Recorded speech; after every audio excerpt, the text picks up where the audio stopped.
Greetings to our respectful professor and our fellow batchmates. I, Ayush Jain, am here with my partner, Mr. Bryce, to deliver our presentation for the infographics assignment. Introduction. We are here to guide you for setting up your Raspberry Pi kit from CanaKit Model 3B. No prerequisite knowledge is required to perform this setup. The Raspberry Pi is a small, low-cost computer, the size of a credit card, that connects to a computer, display, or television and utilizes a conventional keyboard and mouse. It's a powerful, small gadget that allows individuals of all ages to learn about computers and programming languages like Scratch and Python, and setup can be done anywhere.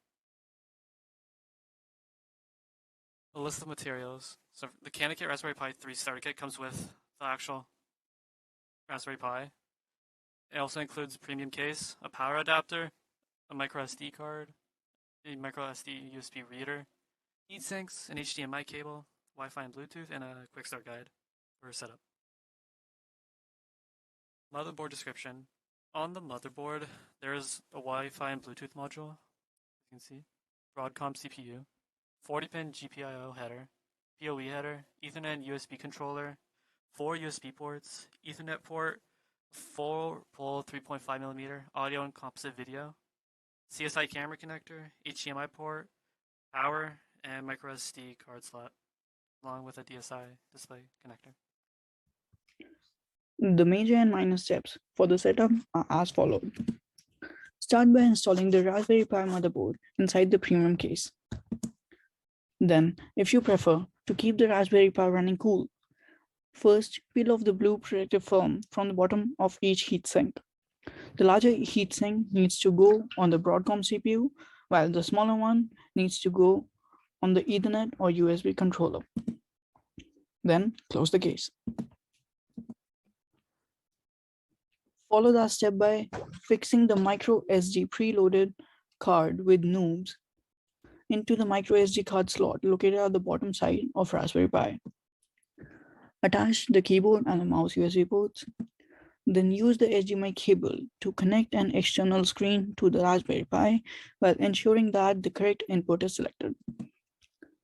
Then, when all the connections are all right and clean, connect the 2.5 ampere power adapter to the board.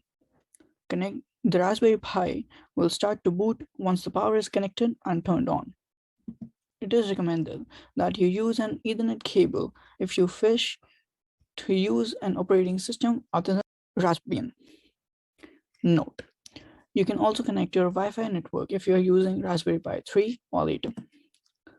Installing operating system. First, select your choice of operating system from the menu or Raspbian. Then, click on Install to initiate the installing process. Noobs henceforth will start the installation process of the selected operating system. The said process will take a couple of minutes and you will be prompted with a message indicating that the installation has been completed. Click OK to reboot the Pi. Warnings and cautions. In order to avoid physical damage to the microSD card, it shouldn't be inserted in the Raspberry Pi while assembling the case. Conclusion. Once the case setup is complete, it would appear like this. All the components must fit perfectly. When they do, you know you are ready to connect it to a display screen and use your new Raspberry Pi. Setting up your desired operating system depends upon the installation of the microSD card successfully. Please be careful while inserting it in its corresponding place. Further on, one can buy additional components like a cooling fan to boost their productivity while decreasing the heat effect. Please find more information at canakit.com.